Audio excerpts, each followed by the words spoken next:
Hello and welcome to episode 53 of Hitting the Bar, the football podcast. I'm Chris Karle. And I'm Geoff Saunders. Okay, Geoff, we've got a so-called trophy to talk about that happened last week and a lot more as well. But first of all, your trivia question. Okay, so a long one this time. Lots of clubs have statues of ex-players and managers outside their stadium. And for just looking at managers, there's Bob Stokoe at Sunderland, Brian Clough, Peter Taylor at Derby, Bobby Robson at Ipswich and Newcastle, Alf Ramsey at Ipswich, Herbert Chapman at the Wanderers, Matt Busby and Alex Ferguson at Old Trafford, Jimmy Hill at Coventry, Bill Shankly at Liverpool and John King at Tranmere. But has a club ever built a statue in tribute to somebody who has never played for them or managed them? And I'm excluding the paedophile at Fulham from this.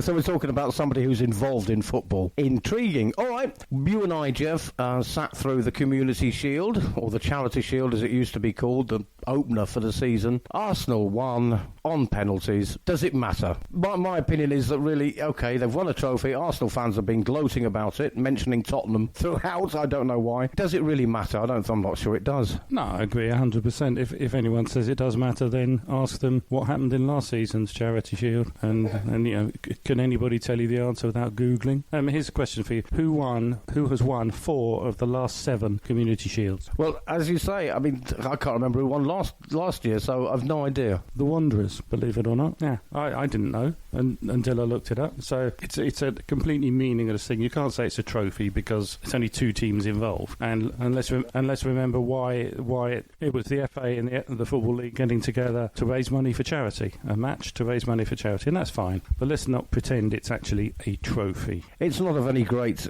shakes or importance. Obviously, Arsenal fans are having a field day, saying, you know, they've now won 2 trophies in 20 days. Tottenham haven't won any in 20 years. I wish they just enjoy their trophy without having to have a pop at Tottenham. I mean, it's got kind of unnaturally obsessed. I think if Tottenham had won the trophy, they'd just enjoy it. There is that thing, isn't there, that 90% of the time, whoever wins the Charity Shield or the Community Shield goes on to win the league that season. Sort of traditionally, it was what people used to say, but I think this year that will not happen. But yeah, I don't think either of us think it's particularly a great achievement. Arsenal fans are saying, look at us now, we've turned the corner. Well, then they're being very foolish, aren't they? Because you cannot say one match shows that you've turned the corner. Okay, they have actually had 3 matches in a row where they played quite well, 2 where they played very well, and 1 where they were okay. I think the most important thing to take away from that match was to have watched Klopp. Klopp was not his usual walking around, waving his arms around, shouting. He was strolling around, smiling. Even after Aubameyang's goal, he just smiled at it. He really didn't care. He'd put the young lad Nico Williamson, I think, out as a right back to see how he compares to TA squared. And he didn't get close to Aubameyang when he received the ball. He stood off him, gave Aubameyang the space to take the shot, and Aubameyang said thanks very much. And it was good enough to be the best goalkeeper in the world. Great goal, well done Aubameyang. But let's not pretend it matters. Just look at Klopp. He was smiling all the way through it and really didn't care. In the penalty shootout, he put on a sub to take a penalty who hadn't even kicked the ball in the match. So, no, it doesn't mean anything at all. There were periods where Arsenal looked quite good playing through the press. There's no question of that. The young lad Sakho looked good, but he always looks good going forward, but he doesn't do anything coming back. And he faded from this match the same as he fades from every match. So, yeah, I think there are signs of a recovery there and signs that they could be good, but there was nothing there to suggest that they could even challenge for 6th. I'd be amazed if they got up to 6th this season. Yes, as much as it pains me to say, as a Tottenham fan, I have to say the last 3 matches, I suppose, the semi-final of the FA Cup, and this Community Shield, Arsenal have looked a lot more organised and a lot more positive. One thing I did take away from it, although, yes, all right, it doesn't matter, Aubameyang looked absolutely delighted to have won that. He had a great game, fantastic goal, beautiful, beautiful goal. But he did look very pleased, and I think that might be a sign that he is staying, which is not good news for any of us, is it? Well, I mean, in one sense, it's good news, isn't it? Because we get to see a great player, and he's a really, really good player. So fine. It's going to cost Arsenal £250,000 a week to pay him at his age. So I guess for them it's a good deal because they couldn't buy anyone else as good as him for the money they'd get if they sold him. But doesn't solve a longer term problem. It's a short term fix. Gabriel Magalhaes that they brought in, the newspapers are all saying, oh, he's one of the highest rated defenders in Europe. Well, nobody had heard of him 4 weeks ago, so that's a load of nonsense. He might turn out to be a good buy. We don't know. There's still a lot to do at the Wanderers, I think. The lesson that we can take from the last few weeks is look at Gnabry and Koeman playing for Bayern Munich in the final of the Champions League. Both players that Arsenal tried to sign and didn't sign because they wouldn't offer enough money for them. And they end up playing the Champions League final, and Arsenal they might, if they have a very good season, finish 6th. And then what do they do? All right. Well, I think that's fair enough, and I'm glad to hear that. But I have to say, Arsenal did look better than they have in the rest of the season, but, one game doesn't make a swallow or a summer or whatever the expression is. But that doesn't take away from the sort of nasty taste in the mouth that you and I felt when they signed Willian, because of all those redundancies, and that still hasn't gone away, has it? I'm still not happy about that. If it had been my team, I'd want them to have ambition, but I wouldn't want them to be laying off members of staff. Yeah, the groundsman did a series of interviews during last week trying to say, oh, the redundancies are nothing to do with us, blah, blah, blah, and the players who took a pay cut have got no right to complain about this. Well, I think he's very lucky, because in America we're seeing player power in the NBA, the NFL, the Ice Hockey League, and in baseball, which is very, very unionised, and in baseball where the players have got a very active union, we're seeing protests against owners and against the league. It would be interesting to see if a similar thing happened in England. We've seen small outbreaks of it, but nothing organised, and I think that might be a very interesting thing to see. Whether it would happen or not, I don't know, but we shall see. Certainly in America, the unions that negotiate for the players are much more socially aware than in England. Yeah, I was going to say, I don't think anything like that will happen in Britain. For the last few years, the leaders have, and more increasingly, consistently lied to the people, and the people just roll over in bed and continue sleeping. So unlikely that will spread to sport, especially with the players being paid so much and everything. But it's interesting that Arteta said, the players can't complain. Well, they have every right to. But we shall see if they take that opportunity. On that scale of things, spending money, obviously one player Arsenal could not possibly afford. Last week on the podcast, you and I debated whether Lionel Messi would flourish under the new manager, Ronald Koeman, whether we thought he would stay or go. As soon as we got home, we read that, having recorded the podcast, we read that Messi put in a transfer request, which neither you or I saw coming. What do you make of that? Because, when I saw that, the first thing I did was text you to have a look, because I was so shocked by it. But also, it made me very excited, just because of the content we get for the podcast, and also the way it shakes everything, the world of football up, I think. My first reaction was that this was an attempt by him to force Bartomeu, the Barcelona chairman, force him out. Now, Bartomeu cannot resign. If Bartomeu resigns, he will be in prison, because Barcelona have breached every banking covenant and a number of laws in Spain regarding the level of debt that they've got compared to their assets. Bartomeu has to correct that position and get a lot of money in on transfers. Otherwise, he will go to prison. He won't be the first Barcelona chairman to go to prison.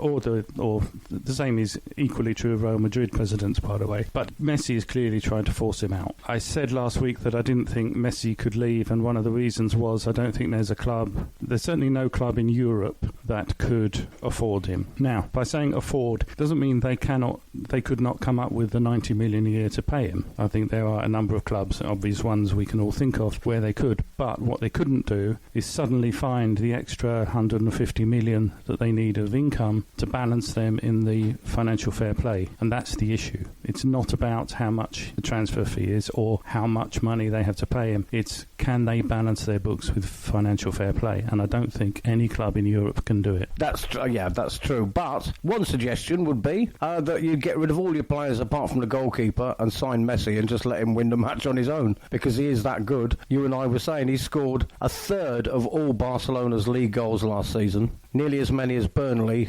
in their entirety scored. So he's obviously an asset. He's the best player in the world. We know all that. How much of a difference do you think if financial restrictions aside and possibilities or lack of possibility that a Man City or a Man United could or even Chelsea could afford to sign him legally, financial fair play and all that, put that to one side, how much of a difference could he make to one of those teams, and where do you think he'd make the biggest difference? Clearly he'd fit in very well at City. I think he wouldn't fit in very well at Tottenham under Mourinho. I don't think he'd fit in at Liverpool, but where do you think he'd be best? Well, I think he'd improve every team in the world. But the reason he wouldn't it wouldn't work at Liverpool is that a lot of Liverpool's attacks come down that right-hand channel, particularly with Mo Salah, where he's so good going forward. So they don't really need him there. City, yes, he would be a natural sort of replacement, if you like, for Aguero, where City struggle when they don't have Aguero there. But if they had Messi in the inside right channel, then that would be very different for them. And to see him joining up with De Bruyne would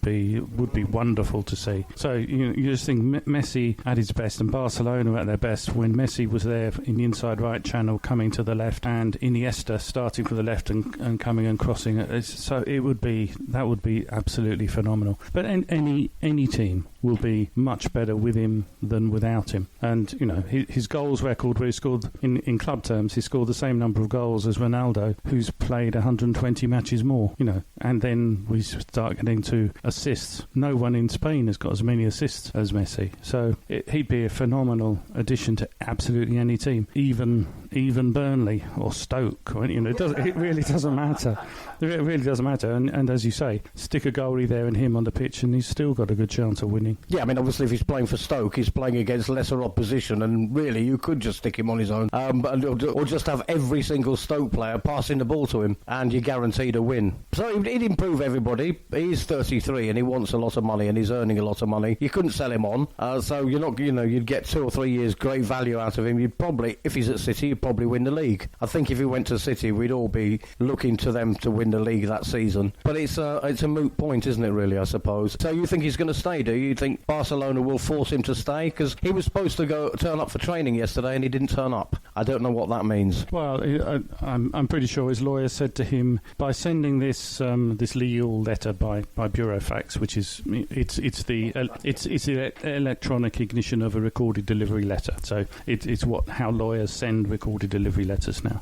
You have said, I resigned. I'm not employed by you anymore. So therefore, you cannot go, because if you go, you'll be saying and go through your medical, etc., etc. You're by action saying that you are still a player. So that's why he didn't. La Liga have been asked the question, obviously, does this release clause for 700 million euros, does that actually apply? And La Liga have given the only answer they can possibly give, which is basically to restate the rules. It's there in his contract, and we cannot register any player's transfer, unless it's agreed between the parties, and it's not agreed between the parties. So basically, La Liga are really saying, look, you've either got to agree it between yourselves, or someone's got to go to court, and the court's got to tell us. But as things stand at the moment, we can't register a transfer. So that's the situation that we're in. This 700 million release clause, obviously, if they did agree that he wants to leave, he's going to leave, whoever buys him won't have to actually pay 700 million. If Neymar is, 220, then somebody could get hold of Messi for 250 maybe, but it's the wages. So there aren't clubs that can afford maybe 250, 300 million, I think. If Man City, just let's theorise again, if Man City could afford to pay that 250 million and Barcelona said yes, take him, because Koeman obviously doesn't like him that much, does he, the way he's been behaving?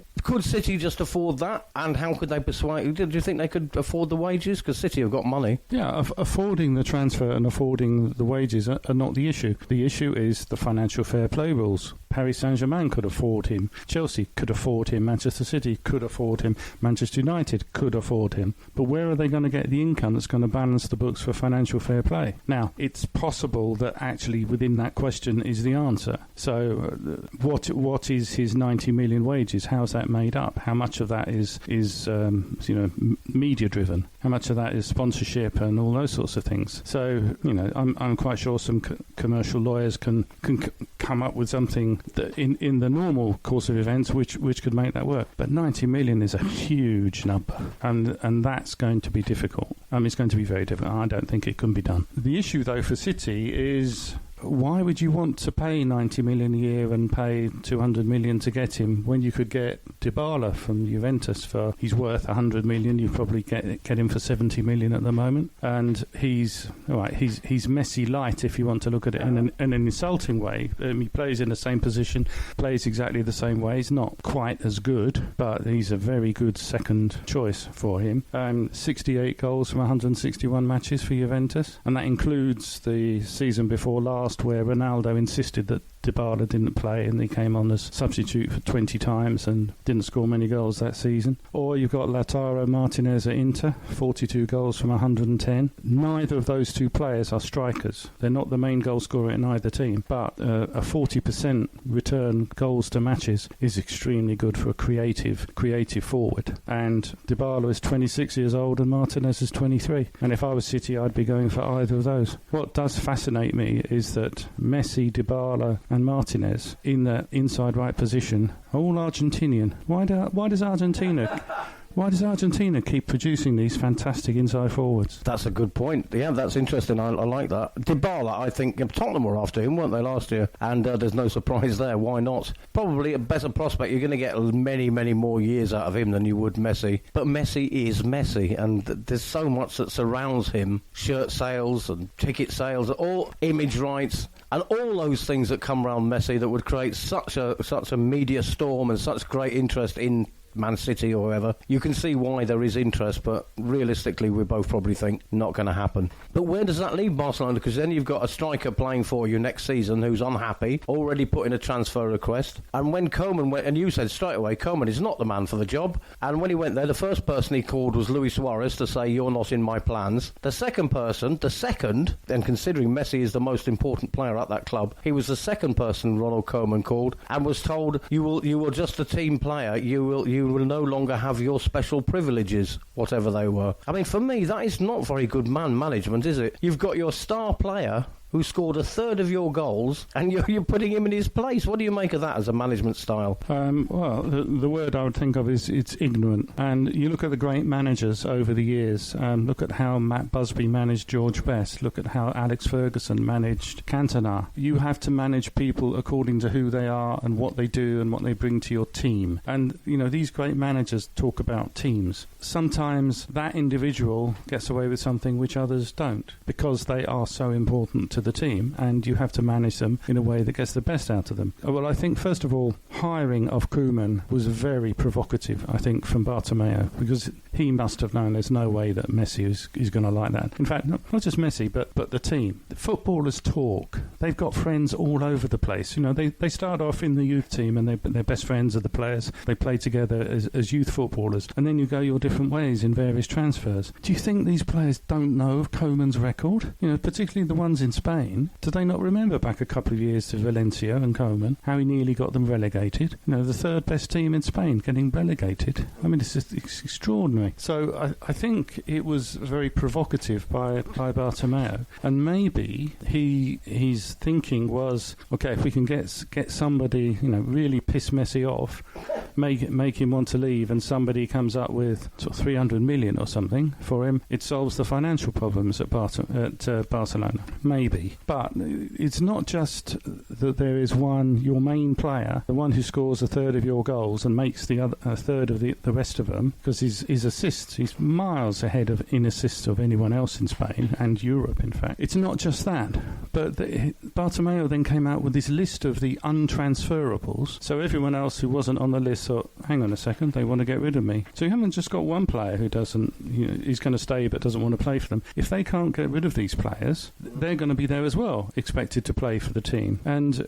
it's not the best tactic in transfers to be telling the world, actually, we don't want this player, come and buy him. Do you think the price goes up if you say that, or do you think the price might go down? I mean, it was chronically inept. by Bartomeu, and Koeman trying to flex his muscles and say, "Oh, I'm bullying Messi." Well, more fool you. Yes, I mean, there's all this talk, isn't there? We've discussed it about how much influence Messi has at the club, but he is their best player and the world's best player. He's been there since he was 13. He is the one that drags them kicking and screaming to win things. Of course he has some influence, but certainly he wants to be treated specially, or he wants to be listened to, and then to tell all these other players, you're not wanted, and Messi's looking at all this going on around him without being consulted, and then being insulted by the new manager, who frankly, as you say, not really won very much. It just leaves a very nasty sort of feeling about the whole club, and like you say, all those players who've now got to play there even though they've been told they're not wanted. It's just, it's a mess, and quite good for us because it gives us lots to talk about.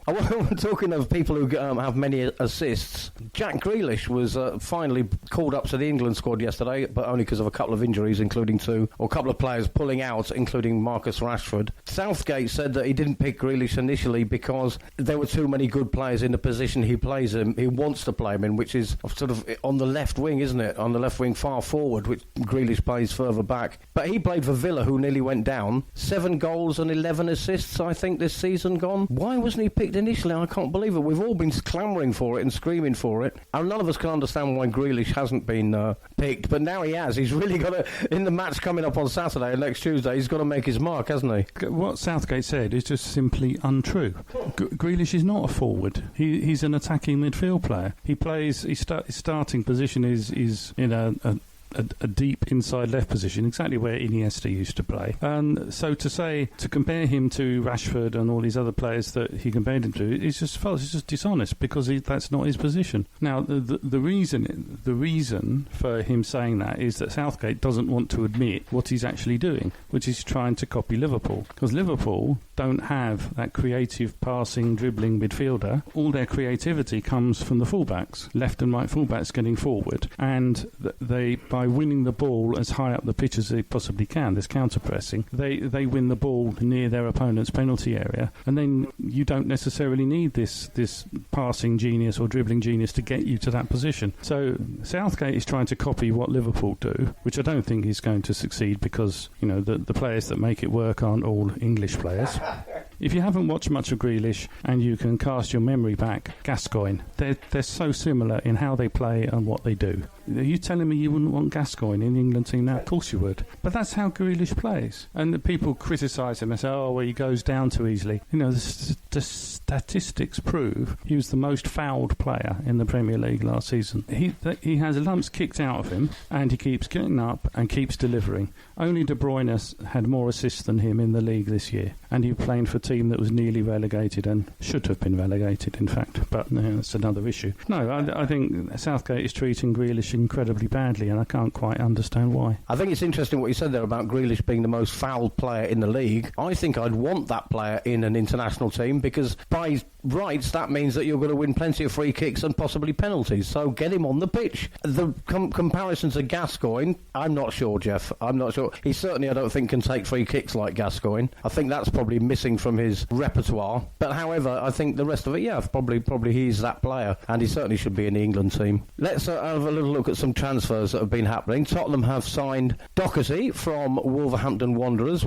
for 15 million. What great business that is. Levy, we've now signed 3 players, and it isn't even the last day of the transfer window. Very strange. I don't know what's happening at Tottenham. Pinch me, wake me up. What do you make of Doherty then? I think Doherty's shown himself to be a very good player. He belongs in the Premier League. He's not going to make massive mistakes for you, but equally he's not an inspiring signing, but he's good in the position he plays in. Mourinho's obviously identified that as a weakness and solved it. So good. That's what managers should do. Yes, it definitely was a weak spot of ours, among others. Chelsea, on the other hand, have stormed the transfer window. They've signed more than anybody else. Ben Chilwell. Now, what I've noticed is Leicester, there are some clubs that do this. Leicester, and I think Bournemouth have been not guilty, but have done this as well over the years. But Leicester seem to sell one of their best players every season. Harry Maguire, for example, who we'll come on to later. They seem to sell one of their best players every season, make a lot of money, regroup,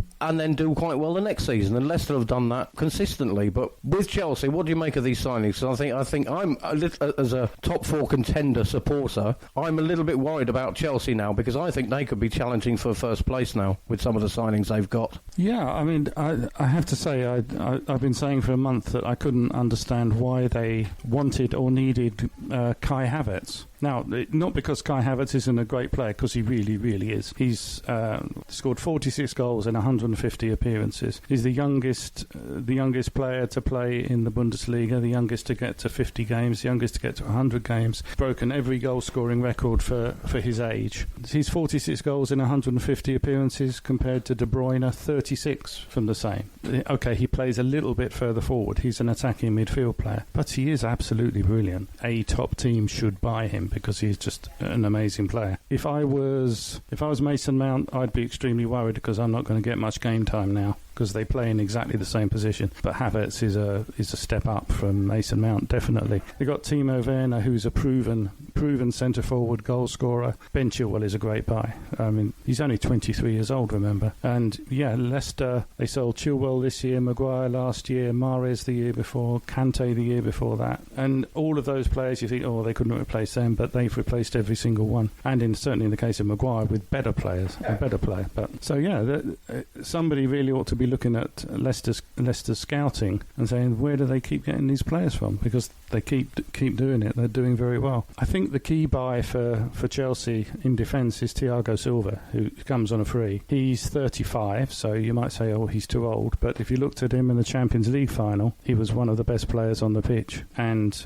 as long as he's fit enough, then I don't see why he can't do very, very well for the next 2 or 3 years. And if you want to rebuild a defence, having someone of his experience in there, find yourself a really good number 6 and let Thiago Silva teach him. It would be exactly the same as when Carvalho came in under Mourinho to teach John Terry how to be a centre back. That's what Lampard is trying to do. And okay, he solved left back. Chilwell, no problem, solved left back. Azpilicueta at right back. There still isn't a better right back as a right back in the league than Azpilicueta. TA squared is better going forwards, but Azpilicueta is a better defender. So if you can solve the centre of that defence, maybe bring Declan Rice in as a holder, you've definitely got a team that can challenge for the top position. Yeah, I think so. I'm a little bit worried about that. But we've spoken about Chelsea and their defensive woes, and you've said it's always the goalkeeper that's been at fault. I agree, yeah. Chelsea look like they're forming quite a strong defensive unit there, and Silva will be a great addition to that. So they need a goalkeeper then, maybe. They need to improve in that area, and they will be a force to reckon with, I think. Yeah, the issue, of course, is that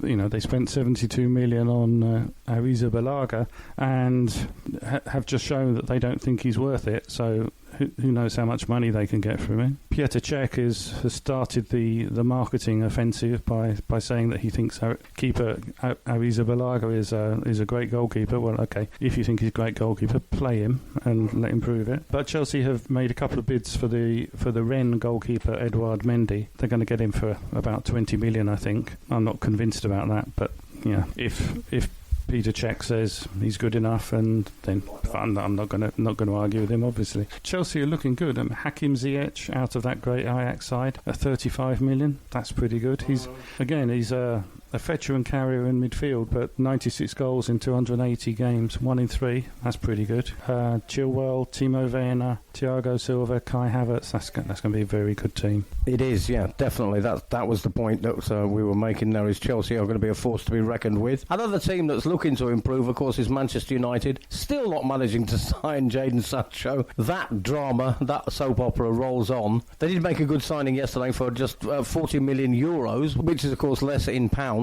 So a very, very good deal for Van de Beek from Ajax, who was brilliant in the semi-final against Tottenham last season. And, of course, he's a Netherlands international, and he's only 23. I remember last season, Geoff, everybody was after him, and I think we know why. Oh, yeah. I mean, as a box-to-box midfielder, getting 36 goals from 156 games, so same sort of ratio as Frank Lampard. He's a very, very good buy for Manchester United, and a significant step up from Paul Pogba as well, I'd have to say. Yeah, I mean, he hasn't scored as many goals as Kai Havertz, but Havertz plays further forward than he does. I think it's an exceptionally good buy by Manchester United. He's really going to improve that team. Yes, and for once, Manchester United haven't overpaid for a player. In fact, I think 40 million euros for Van der Beek is a bargain, actually, if you look at how much they paid for Pogba, for Maguire. And as you say, I think, yes, he's probably a step up from Pogba. Should Pogba be worried now? They're not exactly the same position, but very, very similar. Possibly Pogba should be worried. They've got an upgrade. Oh, definitely an upgrade, yeah. I mean, Pogba he's averaged 6 goals per season and 7 assists per season. You know, that's a long way behind Van der Beek or Hakim Ziyech. So that great midfield of that Ajax side from last season that got to the semi-final of the Champions League and very unlucky not to make the final.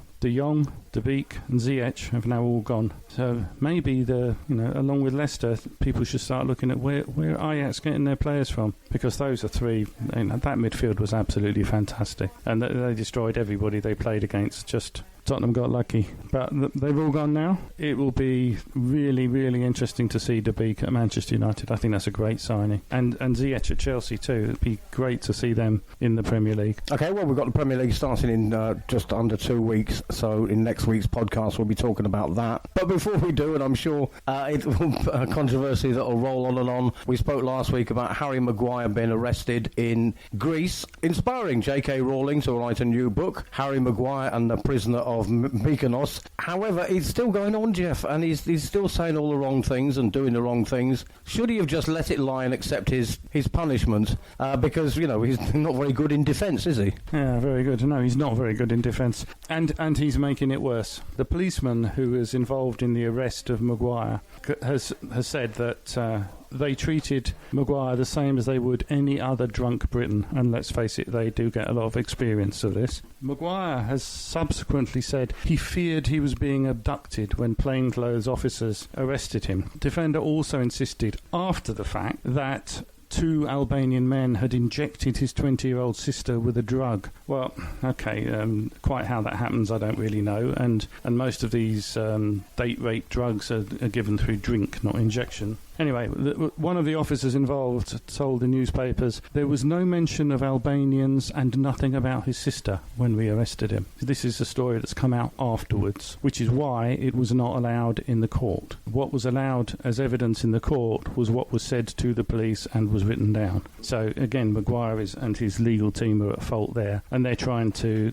bounce the whole thing through the newspapers. The policeman went on to say that issue was never raised. We didn't treat him differently to any other drunk British guys. Every time he opens his mouth, he lies. This was just a drunk guy getting in a fight. We deal with it a lot. Okay? And then he finishes off by saying, why would 8 police surround him and not identify themselves? We'd lose our jobs. So I think it's very, very clear what's happening there. Yes, unfortunately, Maguire being punished and still standing up for himself, or still coming up with... I mean, the whole thing is, you can tell when somebody's telling a lie because they keep embellishing and adding bits as they go along. The nearer and nearer they get to being found out, the more they add stuff. And he's adding this stuff about his sister and being injected and they're Albanians and all. Too much detail, too late. It's all a little bit strange, and I think possibly he should just shut up now. Yeah, he should just hold his hand up, say it's a fair cop, Gov, society's to blame, and just kill it then. If he just admits it, says very sorry, I behaved very badly, apologises to everyone, it's about 1 day's worth of newspapers the following day, and then it's done. He's the one who's dragging this out, and he's the one making himself look worse and worse. Yeah, I mean, the whole thing is he's got an ideal opportunity to kill it off, first of all, by just never mentioning it again, and he's very, very lucky that probably, at least the first, 8-10 games of the Premier League will be played behind closed doors with no fans because of this whole corona rubbish thing that's going on. There'll be no fans there to chant at him or give him abuse, and by the time they do get back in the stadiums, it will have been forgotten, unless of course he keeps it going, which is what he's doing.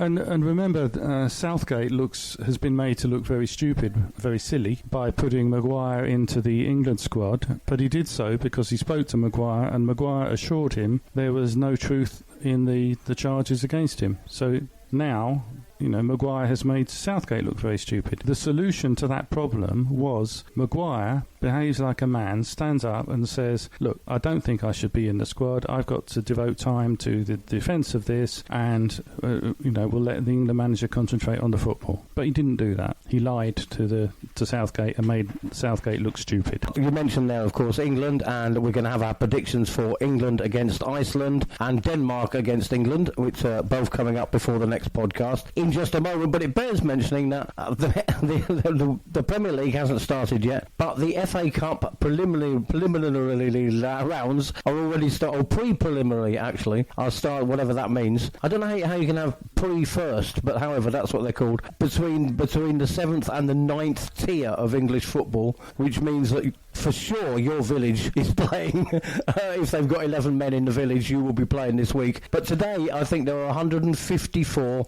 FA Cup games, so we're going to give our predictions for each one now. No, we won't do that, but it is quite exciting in a strange way, because Geoff and I had a quick look, didn't we, at some of the names of the teams, and there are a lot of lovely little towns that we both knew, towns that you'll have never heard of, but each one has a football team, and it's a good thing, isn't it? Well, it's a great thing, and the thing that people forget is that all these hundreds, in fact thousands of clubs are what make up the FA. The FA is not this thing looking after the top of the game, it's looking after the whole game all the way to the bottom. So Uckfield against Haywards Heath is actually, this is a derby match, this is an important game. I think this is where people should go and watch these games, because this is football, this is what it's really all about. And actually you can go and watch these games, because they are one of the few sporting events that you can go and watch now. Most of these clubs get between 200 and 300 watching them every week, but it is brilliant. You've got Ilford against Halstead, and then you've got Darlington, Red Star. I mean, they're all just tiny little teams, but who are regularly supported, and it's a great thing, and that is the magic of the FA Cup, and as you say, the whole point of the FA really. So good luck to all those 154, so that's 308 teams playing just today, and there are other games coming up. So the FA Cup started. Now we've got an international break before 1 week, less than 1 week before the Premier League starts. First of all, I don't think that's a good idea. I really don't. We've got a game on Saturday, then on Tuesday, then the Premier League on Saturday. However, England against Iceland, we've slipped up against them before. I'm predicting England 2, Iceland 0. I'll say 2-1 to England. I think Iceland will score. Oh, no, hang on a second. Maguire won't be playing, will he? So, no, it's 2-0, yeah. So we won't be giving a goal away because one of our players has been put away. Possibly. And then England are away, I think, at Denmark. I think we'll get at least a draw there. But he's put a lot of young players in the team, to give him credit for that, even though sometimes not the right ones. I think we'll get at least a draw away at Denmark. I'll go for a 2-1 away win. I think we'll beat Denmark away. Excellent, let's hope so. Those are our predictions for the internationals. Next week's podcast, we will be discussing the start of the Premier League. That will start on the 12th of September. Before we say our goodbyes, Geoff's trivia question and the answer. Okay, the question was, has a club ever built a statue in tribute to somebody who has never played for them or managed them? And this is a football person, not some random person from the universe. Now, there are two that I know of. One, I think most people will guess, is Jack Walker, who's the owner of Blackburn. His Boytown team, who he made a lot of money, came back, bought the club, invested a lot of money, and they won the Premier League with Kenny Dalglish as the manager. Yeah, so there's now a statue of Jack Walker outside Ewood Park, and very well deserved. The second one is Derek Dooley. Now, Derek Dooley played for Sheffield Wednesday. He scored more than a goal of a game in his time with Sheffield Wednesday. He went on to become their manager, and he was very cruelly sacked on Christmas Eve 1973. So do you think there's a statue of Derek Dooley outside Sheffield Wednesday? You would hope so. Yeah, no, there isn't. He left Sheffield Wednesday after being sacked on Christmas Eve, and he went to United. That is the real United, Sheffield United. And he had a variety of roles: commercial manager, director, chairman of the board. He's the only person who's connected with both who had a standing ovation at Hillsborough. Both sets of supporters stood up to give him a standing ovation. The statue of Derek Dooley is outside Bramall Lane. So the Blades recognised what he'd done for them, and Sheffield Wednesday didn't. So there you go. That's quite extraordinary, because he was the most prolific goal scorer. He was also a manager of Wednesday, so he played for them, he managed them. He was then commercial director at Sheffield United, and got recognised for his efforts as commercial director enough to get a statue built for him. quite weird, very weird. But Sheffield United doing a lot more for obviously a great person there for the city, I suppose. Yeah, I mean, the reason that Dooley's career was cut short at Sheffield Wednesday as a player was he had a fracture in his leg, it got gangrene, and they had to amputate his leg. So that's why he stopped being a player. And he was a successful manager for Sheffield Wednesday. But you'd think their highest ever goal scorer would warrant some sort of recognition from them. Instead, it's the city rivals who recognised what he'd done for them and rewarded him accordingly. Fantastic, Geoff. Wonderful. That's all we've got time for. We'll be back next week. I'm Chris Karle. And I'm Geoff Saunders. And that was Hitting the Bar, the football podcast.